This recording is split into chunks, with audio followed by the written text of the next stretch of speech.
بسم الله الرحمن الرحيم. وقليل من عبادي الشكور. السلام علیکم ورحمۃ اللہ وبرکاتہ. الحمد للہ وحدہ والصلاة والسلام على من لا نبی بعدہ. اما بعد، اعوذ باللہ من الشیطان الرجیم. بسم اللہ الرحمن الرحیم. وقلیل من عبادی الشکور. سورہ سبا آیت نمبر 13. میرے بندوں میں سے شکر گزار بندے کم ہی ہوتے ہیں. برادران اسلام، مشاہدین اعظام، آج کے نشست کا موضوع ہے اللہ کے شکر گزار بندے. زندگی نشیب و فراز سے پر ہے. کبھی خوشی تو کبھی غم، کبھی بیماری تو کبھی صحت، کبھی جوانی تو کبھی بڑھاپا، کبھی مالداری تو کبھی غریبی. بہرحال یہ سب کیفیات زندگی کے ساتھ ساتھ چلتی رہتی ہیں. غور طلب بات یہ ہے کہ ہمارا طرز عمل کیا ہوتا ہے. ناگوار حالات میں ہم بہت زیادہ بددل ہو جاتے ہیں اور ایسا سوچنے لگتے ہیں کہ میرے ساتھ ہی کیوں یہ سب کچھ ہوتا ہے، یا یہ کہ میری قسمت خراب ہے. بہت ساری باتیں اس طرح کی سوچنے لگتے ہیں. اللہ رب العالمین کا بہت ہی پیارا ارشاد سنیے. لا يسأم الإنسان من دعاء الخير وإن مسه الشر فيئوس قنوط ولئن أذقناه رحمة منا من بعد ضراء مسته ليقولن هذا لي وما أظن الساعة قائمة ولئن رجعت إلى ربي إن لي عنده للحسنى فلننبئن الذين كفروا بما عملوا ولنذيقنهم من عذاب غليظ وَإِذَا أَنْعَمْنَا عَلَى الْإِنسَانِ أَعْرَضَ وَنَأَىٰ بِجَانِبِهِ وَإِذَا مَسَّهُ الشَّرُّ فَذُو دُعَاءٍ عَرِيضٍ. سورہ حامیم سجدہ آیت نمبر 49 اور 50. میرے بھائیوں، انسان بھلائی کی دعائیں کرتا کرتا تو تھکتا نہیں، اور اگر تکلیف پہنچ جاتی ہے تو نا امید ہو جاتا ہے. تکلیف جیسے اس کو پہنچتی ہے فوراً نا امید اور آس توڑ دیتا ہے، مایوس ہو جاتا ہے.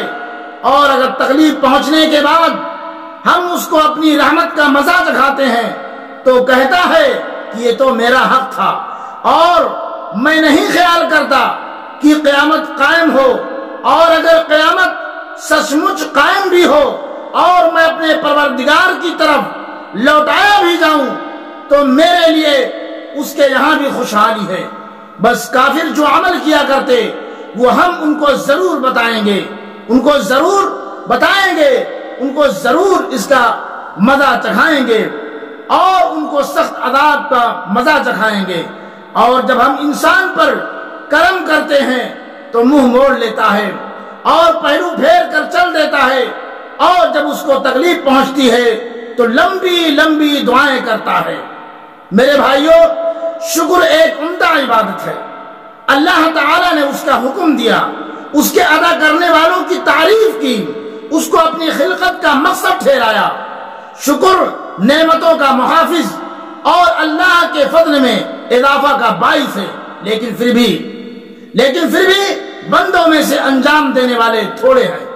شکر گزار بندے اللہ کے احسانات کا معترف ہوتا ہے، اور وہ خوشی ہو کہ غمی ہو ہر حال میں اللہ کا شکر ادا کرتا ہے. چاہے خوشی میسر ہو چاہے غمی میسر ہو، ہر حال میں اللہ رب العالمین کا شکر بجا لاتا ہے، اور اس پر اللہ کا خاص احسان ہوتا ہے. انسان کو ہر وقت اللہ تبارک و تعالیٰ کا شکر ادا کرنا چاہیے. اللہ تعالیٰ کی نعمتیں بے شمار ہیں. شکر گزاری کے کئی طریقے ہیں، جیسے نماز کے ذریعے شکر، روزے اور ذکر الہی کے ذریعے شکر. اسی طرح خیر کی خبر یا اللہ کے خاص انعام پر سجدے شکر ادا کرنا بھی نبی صلی اللہ علیہ وسلم سے ثابت ہے. اللہ تبارک و تعالی سورہ فصلت آیت نمبر 51 میں ارشاد فرماتا ہے وَإِذَا أَنْعَمْنَا عَلَى الْإِنسَانِ أَعْرَضَ وَنَأَىٰ بِجَانِبِهِ وَإِذَا مَسَّهُ الشَّرُّ فَذُو دُعَاءٍ عَرِيضٍ. اور جب ہم انسان پر کرم کرتے ہیں تو منہ موڑ لیتا ہے اور پہلو پھیر کر چل دیتا ہے، اور جب اس کو تکلیف پہنچتی ہے تو لمبی لمبی دعائیں کرنے لگتا ہے۔ میرے بھائیوں، ذرا غور کرو کہ کہیں ہمارا اور آپ کا حال تو نہیں بیان کیا جا رہا ہے۔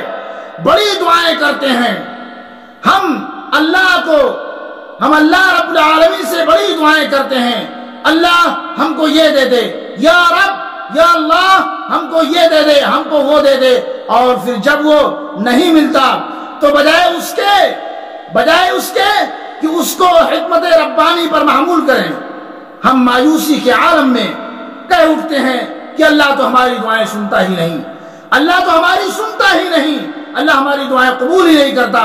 حالانکہ یہ بات طے شدہ ہے کہ اخلاص سے کی ہوئی کوئی دعا، کوئی بھی عبادت رد نہیں ہوتی۔ میرے بھائیوں، اللہ رب العالمین ارشاد فرماتے ہیں وقال ربکم ادعونی استجب لکم، میرا بندہ مجھے پکارے، میرا بندہ مجھ سے مانگے، میں اس کی دعا قبول کرتا ہوں، میں اس کی پکار کا جواب دیتا ہوں، اللہ اس کی دعاؤں کو قبول فرماتا ہے۔ میرے بھائیوں، مومن کے نام اعمال لکھ دی جاتی ہے، اور اس کے بدلے میں آخرت میں کیا ملنے والا ہے یہ علام الغیوب بھی بہتر جانتا ہے، اور اس کی سنت ہے کہ وہ تو بہت بڑھا چڑھا کر کے جزا دیا کرتا ہے۔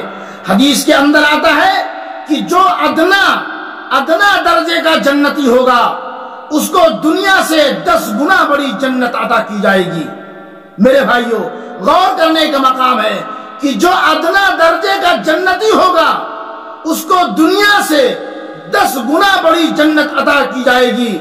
اب آپ سوچئے کہ ہم اور آپ بھلا کیا مانگتے ہیں اللہ سے، اور آخرت میں کم سے کم کیا ملنے والا ہے۔ اللہ رب العالمین سے دعا ہے کہ اللہ رب العالمین ہم تمام مسلمانوں کو جنت الفردوس عطا فرما، اور جنت الفردوس کے اندر اعلیٰ مقام عطا فرما، آمین یا رب العالمین۔ میرے بھائیوں، اچھا اب دعا قبول ہو گئی، جو مانگا مل گیا، تو ہم کیا کرتے ہیں؟ اے اللہ بیٹی کی شادی اچھی جگہ کرا دے، اچھا رشتہ بھیج دے، اور جب اچھا رشتہ آ گیا تو پھر شادی کی تیاریوں اور تقریبات میں جو کچھ ہم کرتے ہیں وہ ہرگز اللہ رب العالمین کو راضی کرنے والے اعمال بالکل نہیں ہوتے۔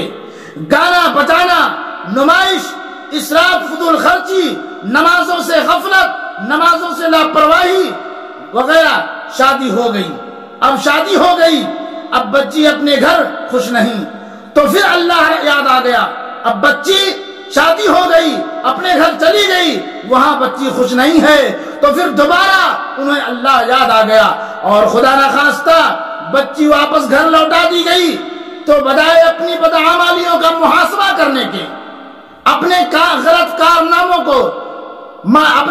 کارناموں پر پشیماں اور نادم ہونے کے، شادی کے ہنگاموں کے دوران کی جانے والی خرافات کا جائزہ لینے کے، اپنے رب اور تقدیر سے شکوہ کرنے لگتے ہیں، اور کامیابیوں پر لمبے چوڑے دعوے کرنے لگتے ہیں، میں نے تو یہ کیا، میں نے تو وہ کیا، میں نے اپنی بیٹی کی شادی میں 10 لاکھ خرچ کیے، اپنی بیٹی کی شادی میں 15 لاکھ خرچ کیے، اپنی بیٹی کی شادی میں 20 لاکھ خرچ کیے۔ میرے بھائیوں، اگر میں یہ نہ کرتا، اور ناکامیوں پر اگر ناکامی ہوئی تو پھر یہ کبھی افسوس ملتے ہیں اور کہتے ہیں اگر میں یہ نہ کرتا تو ایسا نہ ہوتا، اگر میں ایسا کر لیتا تو یہ ہو جاتا۔